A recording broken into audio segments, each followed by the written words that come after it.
Hello, everyone. Welcome to our first edition of GBC Live in May 2025. I know a lot of people were targeting this month because there's a lot of gravel events going on because we are in the sweet spot uh, of gravel time. Yes, spring, uh, a lot of great events around perfect weather, although it may be a hot weekend if you're around the Southland this weekend, but a lot going on. And last year I attended the Great Western Reroute 7.0, which started out in Alpine, which will be starting out the same location again. I was super pleasantly surprised out there. I know if you haven't been down to the San Diego area, or if you have been to the San Diego area along the beach, this was a very different environment of everything we saw out there. And it's a real gem there in the Cleveland National Forest. So let's get this. We'll be doing a preview. We'll be answering your questions. I got some questions about that for Dave. So let's bring everyone in. Hey, what's up, guys? Hey. How's it going? Good. Yeah, good to see you guys.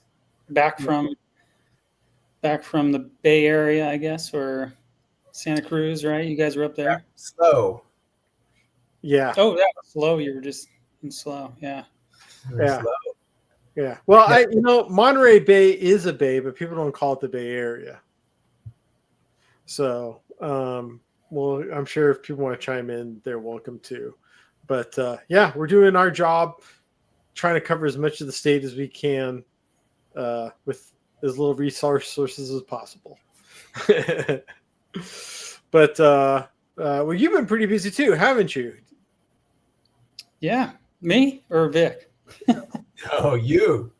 Me, yeah. I have been busy. Yeah, this year I definitely kind of stepping it up a bit. I know you were able to come last year, Zach, but been putting a lot of time into preparing for the reroute this year. So yeah, it's looking really good. I'm pretty intentional about gathering feedback after these events, and so took all that into consideration. So there's a lot we are trying to do to level up the experience for everybody. Yeah, so I think it's going to be a great day. Yeah. And this is year number, well, I already gave it away 7.0. So this is not 7.1 or 7.001. This is 8.0. And so, yeah. It's kind of funny. Like, you've been such a staple. Like, I almost feel like Gravelstoke's been around for more than 8 years. Is that correct? No, exactly. I started, I think it was like January 1st, 2018.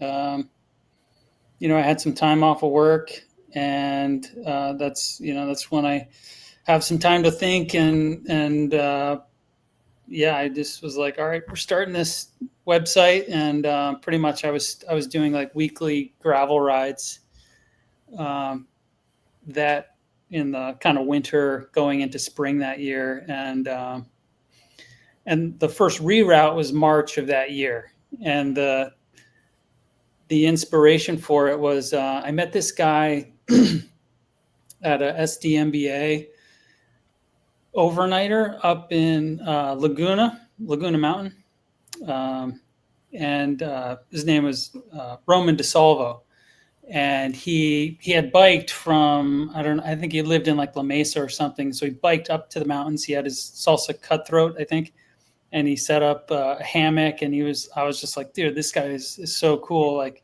he knows how to like ride dirt like all the way from the city. And so I knew the guy was just like had the knowledge. So when it came time for my birthday, I was like, hey, Roman, can you come up with a cool route out in East County? And there were 7 of us late March that year. And yeah, it was an awesome ride we did. It did go through Alpine and Viejas grade that first year, but every year, basically, it was such a good experience, and it was my birthday, so it was a good reason to kind of, escape and go do a big ride.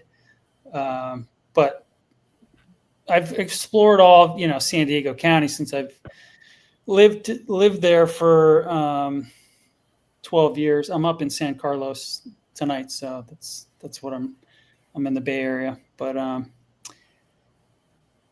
I've explored all San Diego County and pretty much East County, and then up into the mountains where the GWR goes is just the best. So I'm glad you got to experience it last year. What did you think? I loved it. Like I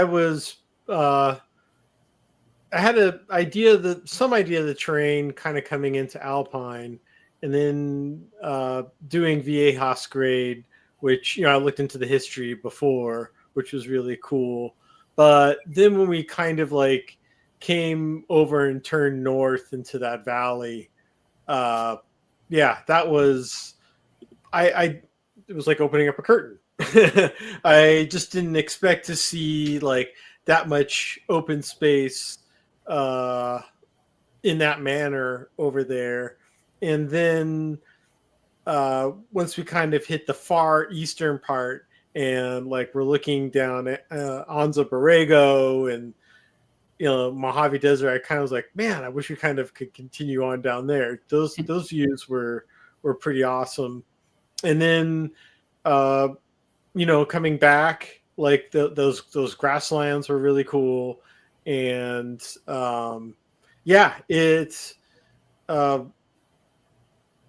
it being 70 miles, it was definitely very robust in a lot of points. And I think like everyone just felt like I just had the spirit of gravel. Like we're all like exploring and being exposed to something that you can only experience in the manner of a bike. So I loved it.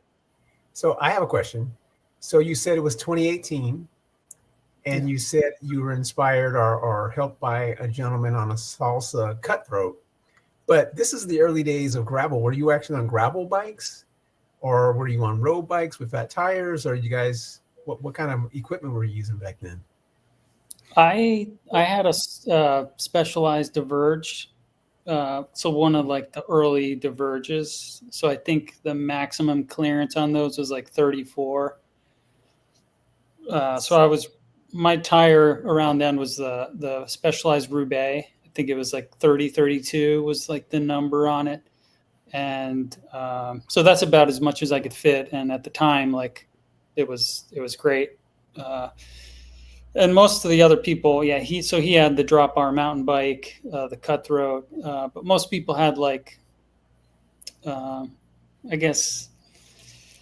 weren't really very many gravel bikes. So it was cross bikes, and kind of one guy had just kind of this Frankenstein bike that he had put together. So that was pretty cool. I remember I got my first gravel bike in 2017, and Zach and I had the same bike, the Niner RLT RDO, same color even. And when I bought it, I had no idea what gravel was about. I just wanted to try it. And so I'm just wondering, because that's about the same era. Yeah, that was the other bike I remember I looked at in Escondido at the bike shop. It was either the Niner or the Specialized, and I just preferred the alloy versus I think I was looking at the steel. I can't remember now, but there wasn't too many options. Yeah. But yeah, the route it is pretty unique because it goes through. We're going to start in Alpine, have Mike Hess Brewing, and then pretty much right away we get out of Alpine. All right, I'm going to bring up the map and you can guide us through. Yeah, we can do that. Is this like the flyover, or what are we doing? I'm controlling. I'm playing video games while you walk me through it, so I'm just kind of controlling it. So I have to start finish off in the middle of the intersection, but I think people will figure out it's Yeah, right I about think. Yeah. So, so just to give you an idea, it's 100 riders about. I think we have like 70 signed up right now, so we have a few more spots, but so there's no police escort or anything coming out of here. So I think what I want to do is actually take a right Oh, and then jump on that main strip, because we lost some people at that left turn. These are the kinds of things I stay up thinking about. And then, yeah, so we start in Alpine and we just kind of cruise up out of here. And pretty much once we cross the highway, you get it right into Viejas Reservation. So, people know like the casino that's in there. But the gravel starts pretty much, there's that hard left-hand turn. And then right kind of when you get into these hills here is a really nice kind of premium gravel section that we just love visiting, the Viejas grade. So that's kind of that grade that carves along the ridge line there. I like premium gravel. It is very premium.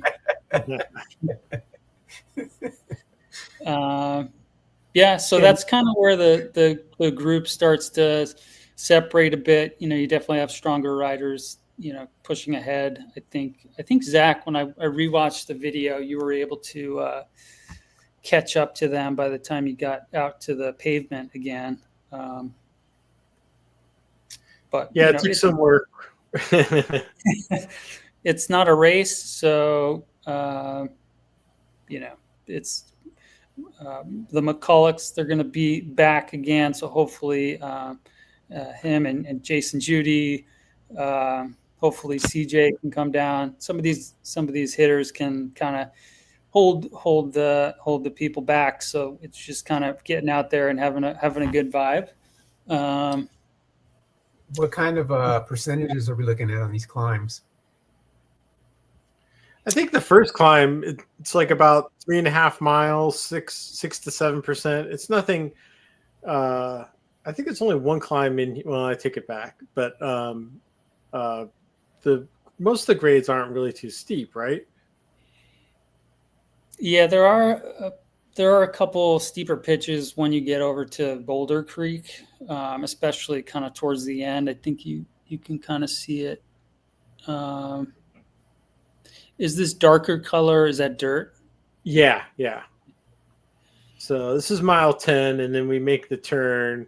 And I just remember this section here is really fast, a lot of downhill. But I think it was kind of here where we made this turn, where you come and you start seeing, all this from the Cleveland National Forest. And this part was definitely when like you turned on the light switch. Yeah, I mean this is the really good stuff. Vic, you would love it.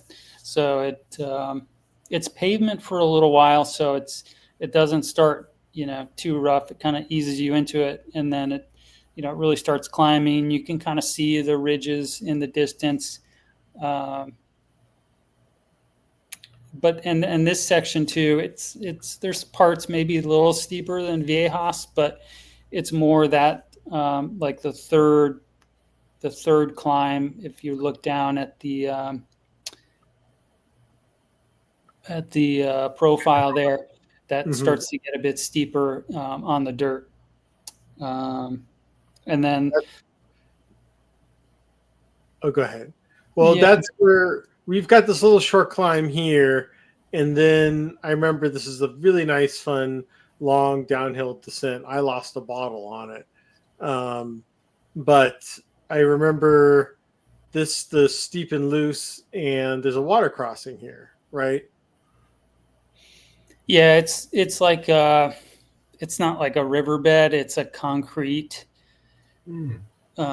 crossing there. So I think at least one person went down because there's algae and stuff just sticking. Oh, yeah, it's slippery. It's very slippery. So we'll definitely be reminding people going down in there, don't hit the brakes, just cruise through it. Even if you could do it at speed, you can clear it, but you definitely don't want to be touching the brakes or doing any sudden movements as you cross. So yeah, it's a very long, beautiful gravel section. I mean, there's not much out there. So it's you're just in the mountains, really good views. So yeah, that's all Cleveland National Forest. Yeah, I remember this little climb right here. That's where the third climb you're talking about, where it gets kind of pitchy. It's like bookended by some steepness, this coming out, and then this area here. Now, I guess this thing last year you had one aid station, but this year you've got two. Yep. Yeah, we had. So I think the first, the issue is that the first 35 miles, you're climbing 6,000 feet. And we did the event in June last year, and it was pretty warm. So there was at least one guy that, he was kind of cracking by the time he got to like mile 30. And I think he needed picked up. So what we wanted to do was put something before the end of that, first big push through 35 miles. So it's going to be at mile 25. So after that aid station, you've got another 10 miles to go before you're kind of out of the woods. And then you basically come to Lake Cuyamaca, and start to get into like the Anza Borrego part of the route. So it kind of goes from all this like really premium gravel, like, if you love climbing, like you're going to absolutely love that part of the course. The second part of the course has kind of a totally different character. It's more like, rough. There's some rough double track. You have these incredible views of the desert that you can kind of see here on the top of the page there. So, and you only really get that view as you in one stretch of the course. You really can't see it until you kind of get to this ridge. So people that do the short course, or people that just bail out and they want to just head back after that main climb, which you can do, just take the road back. That's a 60-mile course. You're going to miss the views into the desert. Mm-hmm. I mean, that's a good thing about this course too, is there's a number of like paved outs if people don't want to, are starting to feel a little dry. Like you can miss this little single track or double track here, and then just take the road around before you connect. And a lot of options. Like if you're feeling it, you can take a parallel road here and there. Yeah, the course is the way I put it. It's not marked, and I was curious actually, because for the most part it's pretty straightforward. If you're at all familiar with using a GPS device, I know you were with a couple guys, Zach, last year. Was it pretty straightforward in terms of, or did you were with Matt and Peter, did they kind of know the area, or? I think like some of this was kind of new to most of us, or all of us. And I would say there was only like one small section where we second guessed, and it might have been, this little part exiting through this campground, not the campground, but this this retreat, whatever it was. We kind of like, I'm showing it wrong here in the map, but we kind of went, there's a little bit of a hike-a-bike going around the rocks this way. Whereas there was also a road. Yeah, right here. So we were just kind of maybe second guessing that a little bit, but it's such a short stretch that we couldn't have missed it by much. What But about everything. the section where we were just looking with the desert views and you get into the grassland? Is that you didn't have any trouble with that? No, I mean, it's interesting because like right here, you're going from like a fire road to kind of like a single track. But it was, I mean, like, I think like we were pretty confident with our moves, getting through here. I don't think we had any big discussions on directions. I mean, definitely in the second half is where you would have to think a little bit more, but I think we were pretty much in agreement while we were out there. And I think like right here, we were a little enticed because I guess there's some single track that parallels, but the map shows us we're supposed to be on road, so the road was just there, and we're still friends. Yeah.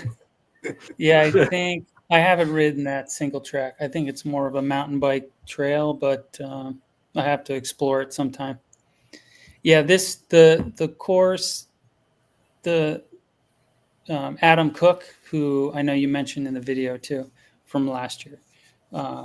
So he designed this course. So, and he's been really instrumental in having a successful reroute the past few years. Originally, Roman, the guy I mentioned, he helped for a couple of years with the course, and then Adam's really been helpful in keeping the dream alive.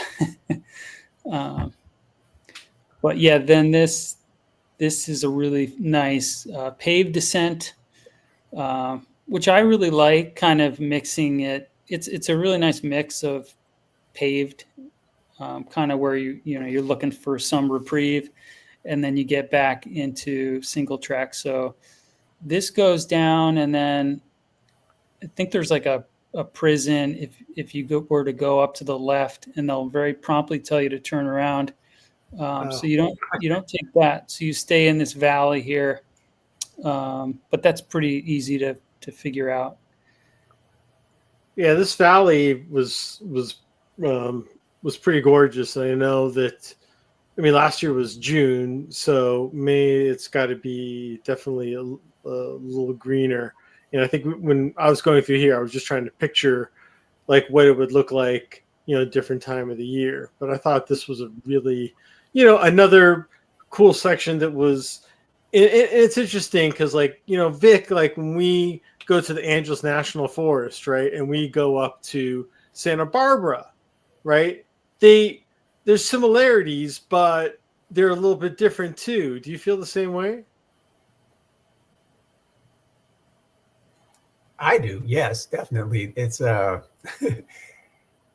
each location has its own unique ecosystem and feeling and tree line, and so yeah, I mean that's why I love going to different places. I've never been here. I'm looking at it like, wow, I didn't know there was so many mountains near San Diego. So, yeah, I mean, I really appreciate exploring new places for sure because of the differences. Yeah, I mean it's nice. It's kind of like going into Canada. Like things are different, but at least you speak the language. Yes.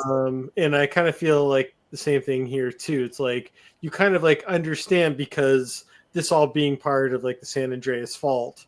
I'm sorry, that is a great analogy because I'll never forget the first time I went to Canada.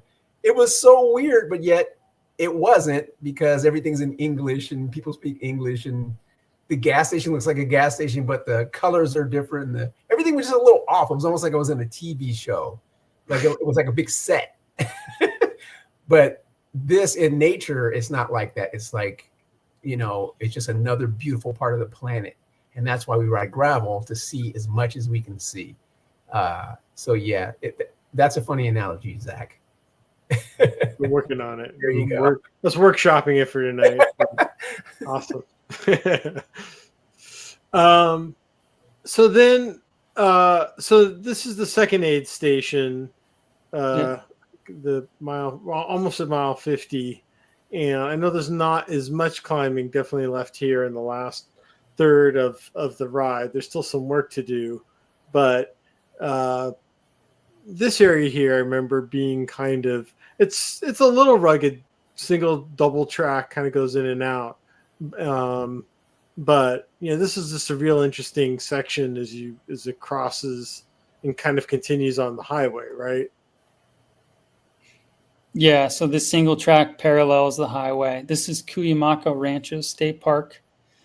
And for the most part, it's pretty smooth single track. So we did a scouting party up here a couple weeks ago, and we checked it out, and it was just perfect. So yeah, this part of the course is really fun. There are some of this kind of does climb up a little bit, but it's for the most part if you look at that elevation profile, you're kind of cruising downhill for the remainder of the course, which is nice because you've had a lot of climbing in the legs already. But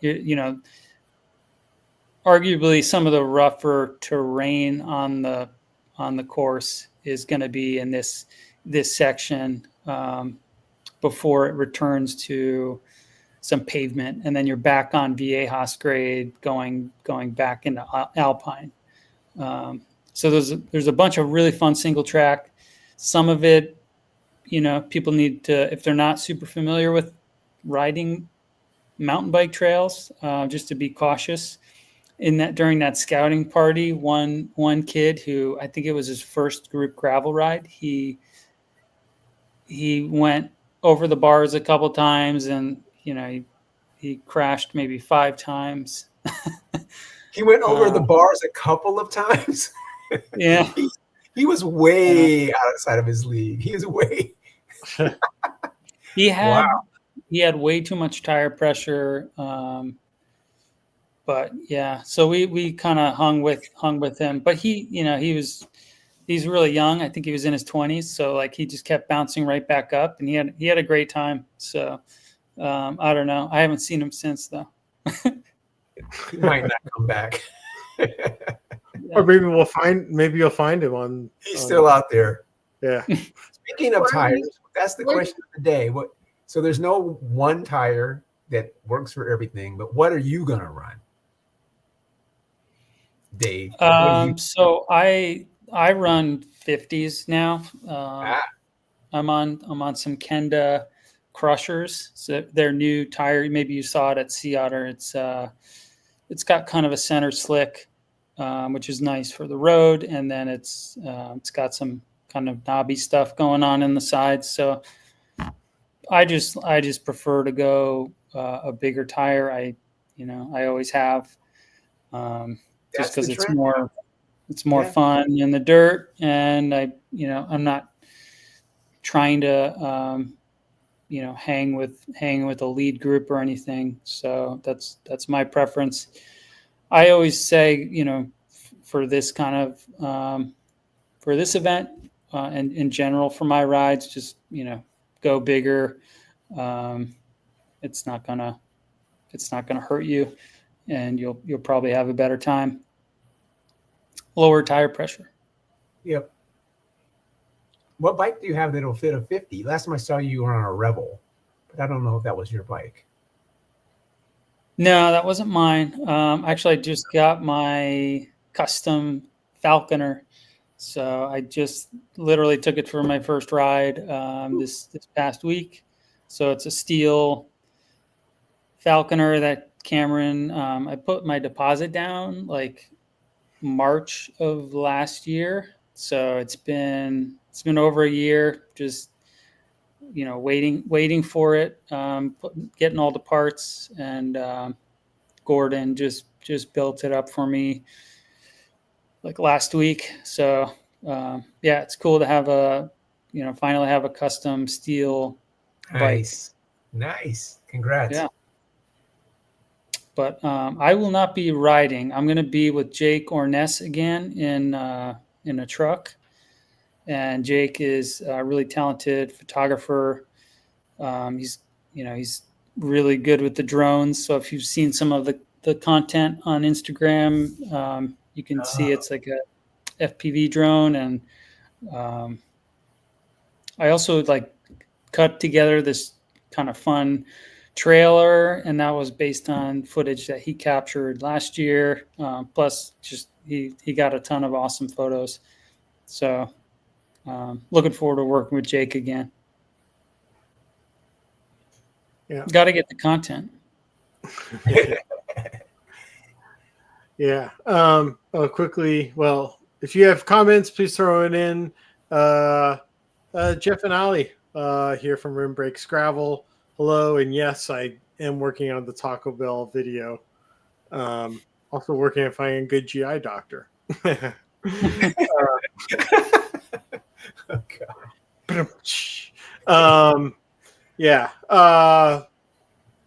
I think like for people who have not been out there, I know like Alpine. I've heard of Alpine Brewing, and I've liked their beers, and so this was like another draw to come out there. But Alpine is about, you say it's like about 40 minutes east of downtown San Diego.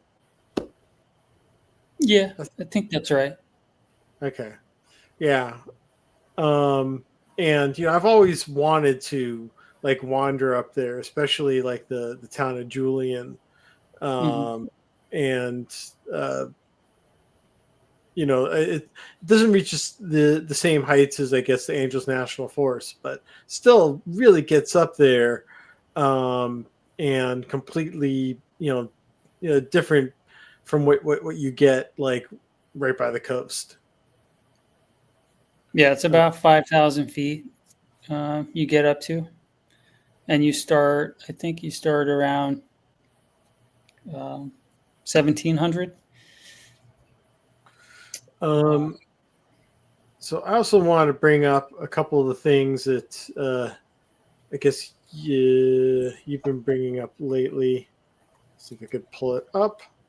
Nope. Here we go.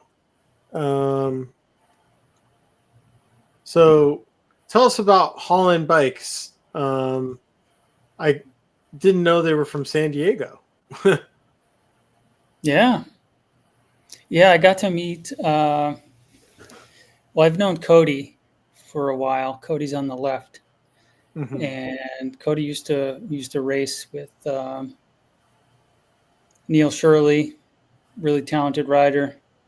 So he's kind of Bill's right hand man, and so I got to visit the workshop where they're making titanium bikes, and they did some kind of really innovative work with carbon as well, with like kind of these lugged designs. It's great to have Holland involved. So they're going to have some bikes at the venue after the ride for people to check out. Bill and Cody are going to be there.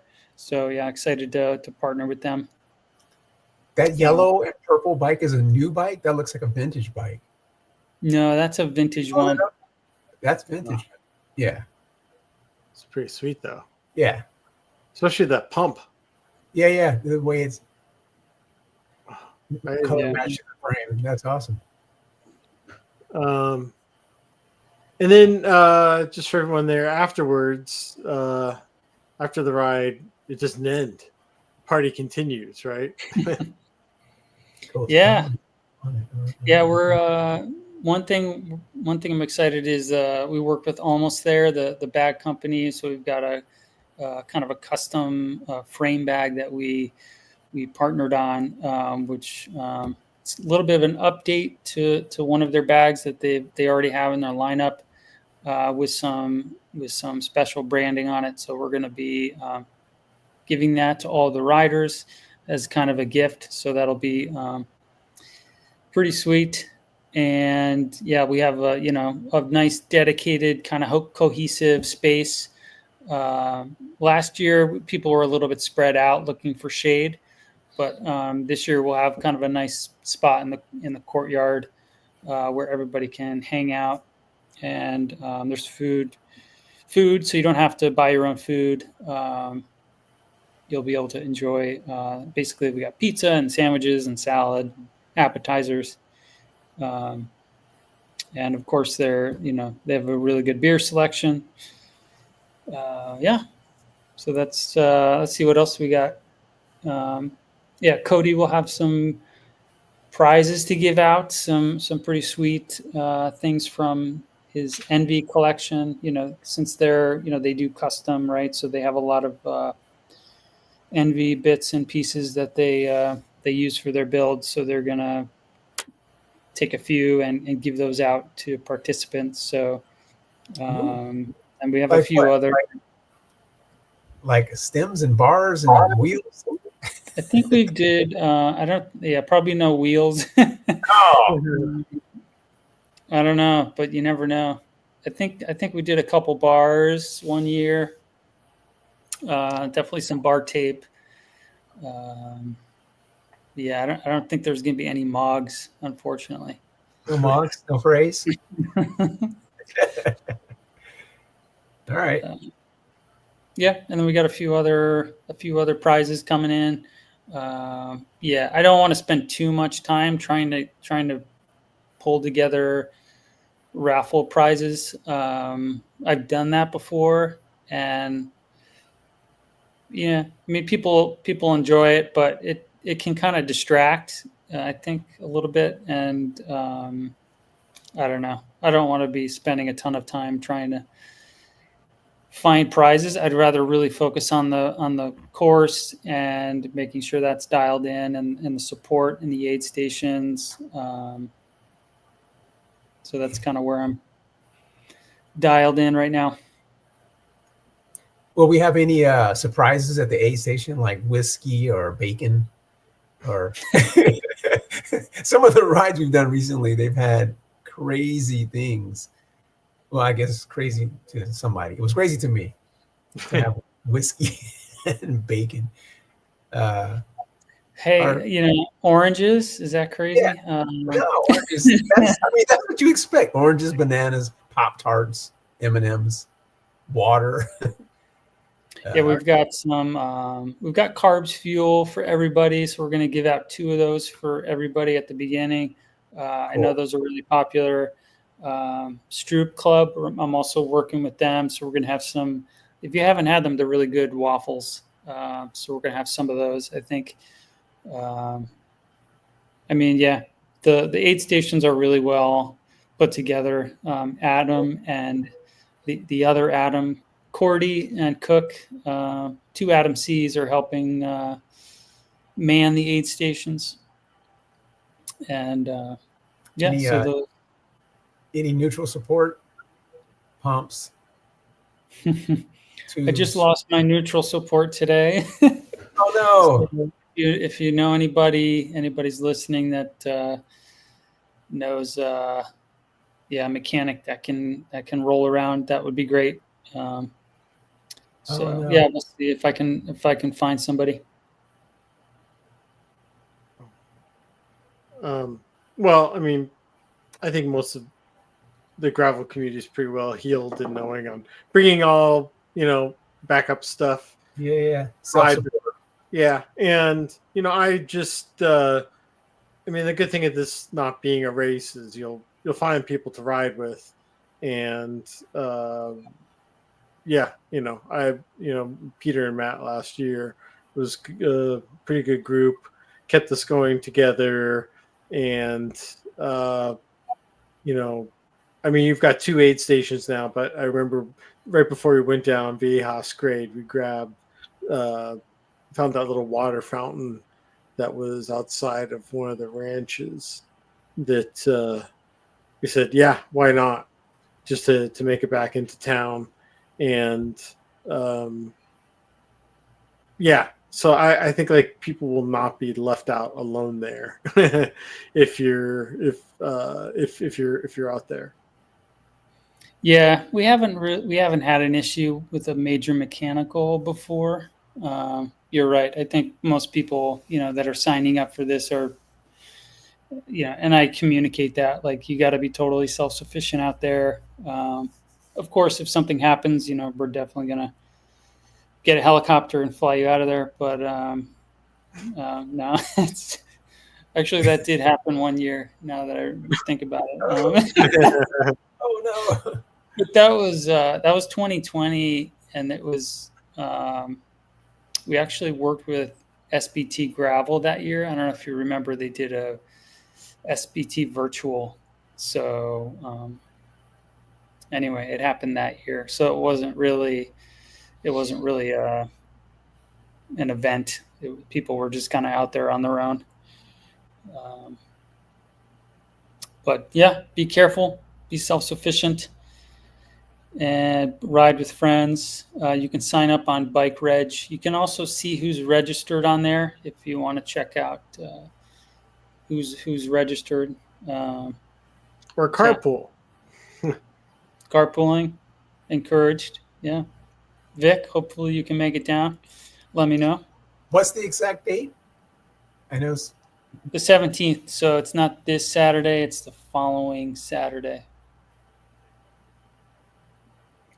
I was going to make it until my daughter's piano recital got moved up a day, which was not too thrilled about. I mean, I'm thrilled about the piano recital, not thrilled about the date change. Is Ellie watching this? Well, she knows I'm coming either way, but I now have the we're not going to have Ascended on the Sunday since I got to do some type of ride that weekend. But for people that cannot be there, they can still get their Gravelstoke on with a number of new items that. By the way, I love and I like the one. I love the new logo. I love it. It looks really cool. I like the other one too. You guys have really cool graphics. I still rock. Yeah, we like to mix it up. Yeah, it's really cool. I have a couple questions for Zach too. Yeah, there's some new merch. I love this. The T-shirt is pretty rad. The Gravelstoke. Oh, yeah. the lion. I don't know if people can see that, but yeah, I mean, like it. It's difficult because every year you come up with a different color palette, which always seems relatable to the one from the year before, but different, and just some really cool stuff. Is this all Danny's stuff this year? What do you mean? The designs? Oh no. Sims Kelly helped with the new logo. Mm-hmm. And then the lion was another guy that Danny connected me with. Mm-hmm. Joel Scherzer. He does really good work. He actually did the ghost, the spirit of gravel. He helped me with that too. He's really good with characters. But for the most part, some of the stuff I did myself, but Sims, my brother-in-law, helps a lot with the designs, and then generally I'll figure out kind of product placement and set up the kits and the bottles and the T-shirts. I'll just kind of use the logos and design those. Pretty rad. Oh, yeah. And look at this. Great presentation. Want to help out, but if you need any volunteers near, I think it's better if you read it rather than me trying to read it out loud. Yeah, volunteers would be great. That'd be awesome, John. Yeah, reach out to me, Dave@gravelstoke.com, and I'll connect you with our volunteer coordinator. Is volunteers coordinator also named Dave? No. Wait, can he switch his hat? No, Adam Cordy is helping with the volunteers, which was huge. Just to kind of take that off the plate. So he's doing a good job with that. So what percentage of gravel? I put up this story. I mean, there's questions coming in all over the place for you, Zach. Let's see, what's this one? What percentage of gravel have you explored in California? Minuscule. Minuscule compared to what's there. Yeah, minuscule. It's got to be like 1% at best. I mean, considering especially, I tell you, the northern part of the state, I'm talking about like the top quarter, especially the same weekend as yours, but completely opposite side of the state, like right near the border up there. The Greenhorn gravel grinder. So many roads up there. I mean, because it's forest roads and everything else. So I would love to spend like a week up there exploring that. And then, I mean, they're also the Taco Bell Century. Well, there's a ton of like gravel roads around Bakersfield I haven't hit. Yeah, definitely so many roads that maybe I've hit 5% in Los Angeles County. Hard to say because of like Angeles National Forest and how much there are out there. So yeah, but I'm gonna try and put a dent in it. That's pretty cool, though. I mean, because of the amount of time you put into it, and just to scratch the surface at 1%, it's pretty wild. I'm up here in the Bay Area, and it's just incredible. You go up a hill and you see like 5 more hills. It's just like there's so much to explore. Yep. Even in places you go often, like I go to Mammoth. I've been going to Mammoth every year for the past like 20 plus years to mountain bike. And I never gravel biked there for some reason. And then we did Mammoth Tough the first time, and it was like I was on a different planet. The same place I go every year for 20 years. And the past 3 years, we've gone up. I've gone up with Zach maybe 4 or 5 times, like for different things. And it's just amazing how many more roads there are that I've never done. I've driven past 1,000 times. So yeah, you can be in the same spot and not even scratch the surface. That was my experience with Mammoth anyway. Yeah, when we made that video with Dave Sheik of Mammoth Tough. Yes. We went to Bodie. Like, that was fantastic. And fantastic. It was so strange, like to be in such a gorgeous place, so remote, but like about every 15, 20 minutes, someone would drive by, which was nice because you weren't like completely isolated. Yeah. But the roads were great. The views were fantastic. And we definitely have to wander. There's so many places. Susanville, tons of gravel roads up there for the Lassen gravel adventure. So I'm a 1%er. Fairfax County was amazing. Yeah. I haven't done repack yet, which is crazy. Nope. It's on my list. And then another question. So you have a website and you have a lot of good stuff on there. What is the most visited web page or story, do you know, on your site? I'm actually not too sure about that. I know it's interesting. My most watched video on YouTube, which just overtook it last year, it used to be Mount Tam, which, is an iconic climb. But it was one of the first gravel guides I did. It's a little bit harder for me to watch now because I speak with less of a cadence in between stuff. If I had the opportunity to go back and re-edit that, maybe I'll redo it. But Half Moon Bay, somehow, remember, Vic, when we went up with Sam and met Andy. Yes, I want to go and stay in that Ritz-Carlton. What was it, Ritz-Carlton? What was that fancy? Yeah. Yeah. Just ride, just stay there for a week and just ride up. It was just so pretty. Yeah. So that is my most watched video, but yeah, I haven't looked too much at the metrics. Maybe it might be some of our best of, like, last year was technically our 5-year anniversary, but now saying you started January of 2018. Technically, we had started in 2017, but we just had a Facebook group, and I think only 10 people were on it for about a year and a half. So it wasn't until 2019 that we really started trying to do more stuff and do something when we held our first ride. So, yeah, I need to hire an archivist. Plus, you had the Secla Valley thing going for a while, which was more road focused.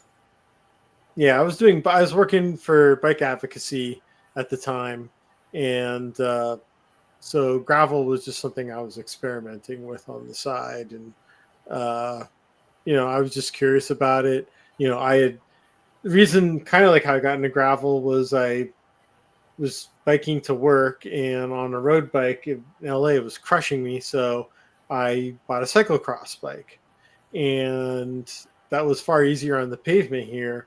But I didn't know anything about gears. So then I started hearing about this gravel bike thing, and I decided to start lowball bidding on bikes on eBay, and I got a brand new $5,000 Ridley for $1,300. Unfortunately, I also had a bid open for a second bike, which I also won too.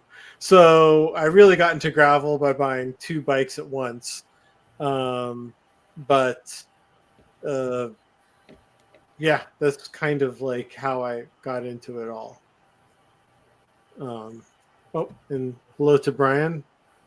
I missed you. I don't think was Brian at Sea Otter this year? Yeah. Well, I miss you. I'm sure we'll see you soon. I know he's been going through a lot of body work, I guess you could say. Yeah, But check out his BWR video if you get a chance. I just did. It was really good. I just watched that yesterday. Yeah, it was really good. Well, yeah, he's back. Brian is back. So. All right, good. This will only make him stronger for next year. The third, yeah. So, is this the end of my interview portion? Yeah. Does anyone do you have any questions for Vic? Vic, no, none came in. Oh. We can do Vic next time. Yeah, we should interview Vic one of these days. No one cares about me. Have someone else come in and jump in, and we'll interview. All right. What's your bike right now, Vic? My gravel bike? Yeah. Same one. My Canyon Grizzle 2021. Okay. Although I did see lots of tasty items at Sea Otter. Yeah, you really like that Allied, right? I really like the Allied, yes. There were lots of cool bikes. I really like the number 22 titanium bike. Yeah. There was some tasty bikes. Definitely. Yeah, what size are you? For all the brands out there watching right 56, if 56 centimeters, that's me. And yeah. I was deep wheels. I was impressed with some of these other the Otso and the Ari for their price point. The Ari bikes looked great for the price. They looked like they cost way more than the price tag said. So yeah, those were really cool. There was also the Scarab. I think it's Is it Spanish or Colombian? It's Colombian. Scarab, tie, and steel bikes, I think. They had the most intricate, beautiful paint jobs, and the frames were. I loved those. Those were great. I like the small builders, the niche builders. I not that Allied is a niche builder, but they're definitely ways. They're not like Trek or Specialized. They're tiny compared to that. So all the smaller builders, like those were the things I gravitated to for sure. Yeah, I like yeah. I just met Santiago at the BWR. So he's the owner of Scarab. Yes. Yeah. Very cool stuff. Yeah, I'd love to ride one of those. I rode it around a little bit at the expo, but those are cool bikes. Speaking of small builders, got to give a shout out to our guy,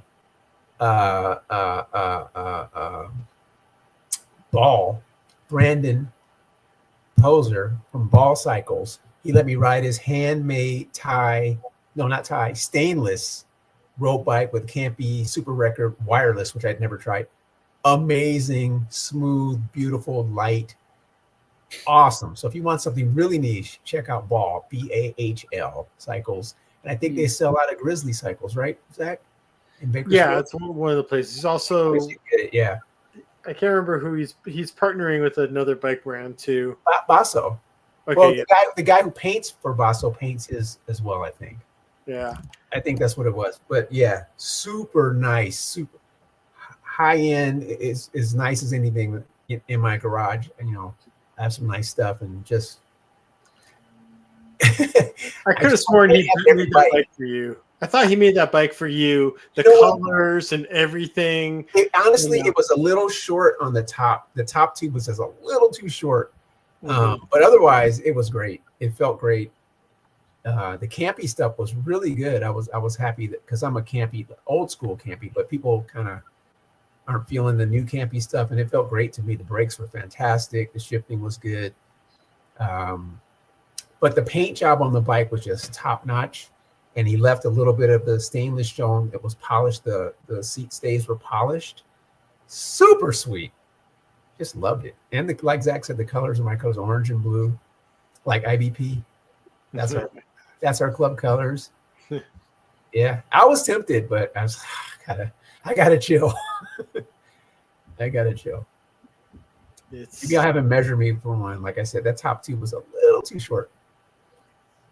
Well, we're kind of growing in the opposite direction. It'll probably fit. I know. I'll probably shrink down. It'll fit next year. All right. Well, Dave, thanks for burning the West Coast oil with us here. I know we're about 10, 11 days away, so there's still some spots available if people want to sign up. It's a great ride. People want an idea. I'll put some links up soon and start sharing last year's video. But definitely a better time of the year right now. So, Dave, thanks for joining us, and we're stoked to have you on. Stoked to be here, guys. Thanks again. All right. Take care. Bye. Peace.